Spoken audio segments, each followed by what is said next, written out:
On the Happy Families podcast, I spend a lot of time railing against the tech giants and their impure motives, their duplicitous, mendacious motives when it comes to our children and addiction. So today's podcast may come as a surprise because I'm not always against tech. In fact, there are some times in some places where I think tech serves wonderful purposes and can really enhance and improve our lives, and I'm pro-tech in those situations.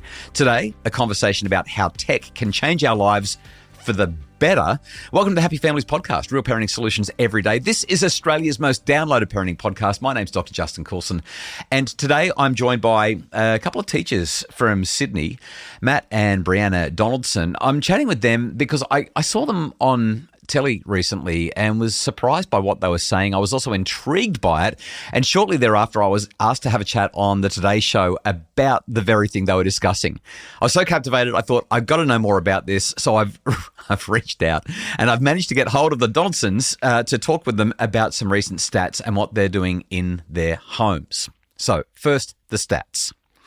About 80%, let me say that again, 80% of millennial and Gen Z parents are using smart devices in their homes to make life easier. So we're talking about smart devices for monitoring what's happening in the home and even for controlling the way the home works. And Matt and Brianna, you guys are the poster child of this Gen Z millennial cohort doing this stuff. I'm amazed at what you're doing and how you're doing it. I don't mind where you start here. Matt, let's start with you. What are you doing in your home from a tech point of view that has obviously got me so captured and so enamored and wondering how much money I have to spend to do this in my house? Well, one of the big things that we do is the routines and the smart lights in our house. It just allows us to have more time together as a family when you're not worried about having to turn lights on and off or go and manually dim them or tell Google to do it automatically. So like we use the Samsung Smart Things app, which is fantastic. Like I've used other apps before, but this one's so much better in the sense it feels more like coding that you can say to it, hey, when the time gets to this and if the TV is on, and start to dim the lights to this percentage, or if it gets to this time, turn the electric blanket on so that's ready and toasty for when we get into bed. So I think just having those sorts of things, they seem really small, but it really does add up eventually when you start to not having to think about it. It just sort of happens. We use it a lot for our son in preparing him for bed, particularly with those routines. We've done a lot of research into obviously melatonin and screen time and the impact that has before bed. So we have very strict rules around dinner time, phones go away. Once it hits 6 p.m, our lights automatically start to dim and they change to that more ambient light. And then we sometimes have calming music that automatically comes on. And then that's when we start our bedtime routine with our son. And we've seen a massive impact that's had in preparing him for sleep. And we are very lucky that when it comes to that 6:30, 6:45, he's ready to transition. And we've seen that change in his body language to then transition into his bedtime, sleep, stories, etc. And it's really helped with that wind down. So using technology to benefit us to then help our son get a good night's sleep. So like most parents, my brain is exploding right now. I'm just a switch the light on or off kind of guy. And hearing you talk about technology where you can literally tell an app, sorry, which one did you say you use? You said that you used several and you found one that you really like. Smart Things app. This is the Samsung Smart Things app. It's their like poster app that does all the Samsung smart tech and even other things that aren't Samsung based. You can add them into the device. Right. So I was going to ask that. So if I've got like a Sonos music system, it'll still talk to that. Yeah, as long as it's got like it can talk to Google or other amazing smart home features, it can connect to the Samsung. That's incredible. So like I said, my brain is exploding. I've heard you talk about this before, and I've been on TV talking about how people like you are doing this, but I still don't have a clue how it actually works. I'm not a boomer. I promise I'm not a boomer, but I am very much Gen X, and I'm struggling to understand how you can say to an app, if the TV's on and it's this time of night, I want you to do this. But if the TV's not on and it's this time of night, I want you to do that. Like the complexity around that and the thinking through it it's doing my head in. But also the fact that an app can turn on an electric blanket so that the bed is warm. I mean, it's freezing at the moment and we all need that. But what's the tech setup? What do I need to do in my house if I'm just running the standard electrical setup that most houses have had for decades? How do I get my electric blanket to turn on through an app? Well, the smart electric blanket we have is not actually smart. It's actually, we've got a smart switch. So it interfaces between the electric blanket and your power socket. That switch connects to the Wi-Fi, which then you then connect to the Smart Things app. And then you give it a label and say, this is my electric blanket. So the app knows it's electric blanket. And so then you tell it, hey, turn this switch on, which then turns it on and powers on the electric blanket. And the electric blanket, thankfully R1 just sort of turns on for an hour. So we can do it an hour before we go to bed. It just sort of turns on and starts warming the bed. Or you're driving home, you've had a night out and you know that it's late and everyone wants to get to bed. So before you even drive home, you jump onto the, Smart Things app and say, turn on that smart switch because I want a warm bed when I get home, and it does it for you. And if you've got a Samsung phone, you can actually talk to it and tell your phone, hey, turn on my electric blanket, and it will do that. So that way, hands-free while you're driving. I mean, it just keeps on getting better and better. And I'm blown away by it, like I said, even though I've talked about it before. If I don't know what a smart switch is, I'm putting up my hand right now. What is a smart switch and how do I get those installed? Like what's the money involved in that?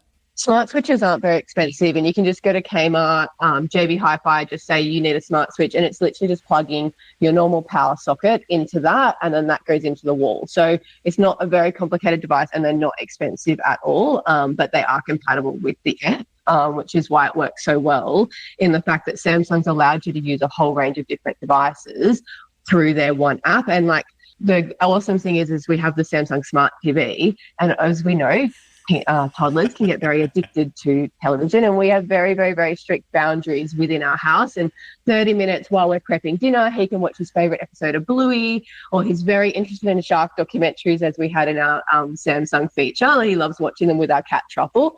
But if he decides, he's very used to the routine, and he'll often allow us to turn it off, or we're trying to give him that autonomy to get him to turn the TV off. So he's part of that process. But if he doesn't, we can use that Samsung Smart Things app to control the TV to turn it off ourselves. And so then we can have that. Now, yes, that sometimes comes with a tantrum, but obviously we're supporting him through that and developing that understanding with there's now no more TV time. We're transitioning to dinner and then family time and bed. And so it just gives us more of that control over our house. After the break, I want to talk to you about where somebody who's never done any of this before and whose mind is just exploding right now, where they're supposed to start. I've also got a hypothesis that I want to run by you and see if your experience is consistent with what my hypothesis is. And we'll wrap it up by just talking about some healthy tech habits at home, especially since you guys are so ingrained with tech and yet you're using it in a way to decrease the negative impact of tech in your life. This thing is just so fascinating to me. That's coming up after the break on the Happy Families podcast.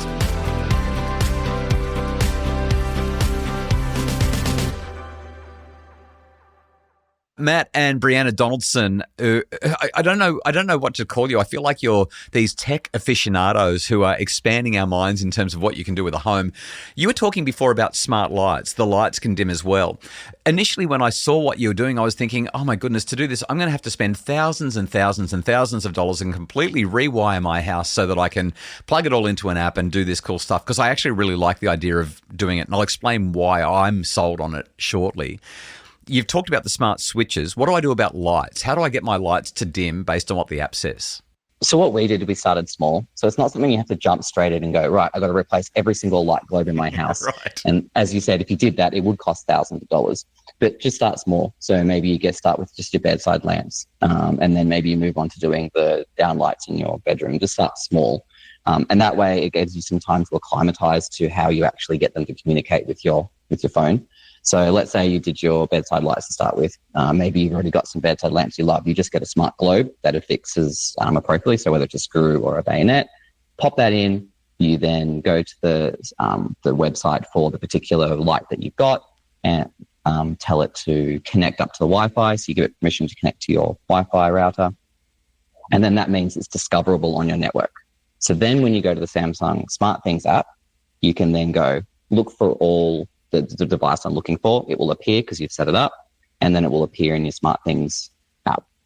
The priority is what you want as a family. So our big priority was that transitioning to bedtime for our toddler and providing that space for him, and helping him transition from his busy day into a calming environment. So we really focused on the bedroom spaces as the priority, and then we've slowly expanded into our living spaces and other areas of the house. Yeah, I really like the way that you said that as well, because if you're trying to learn how to use all of this new technology with a house full of change, it's too much. But just connecting one device, learning how to connect that, then moving on to the next one, bit by bit, month by month, nice and slow, it's a really good way to get into it. Here's my hypothesis.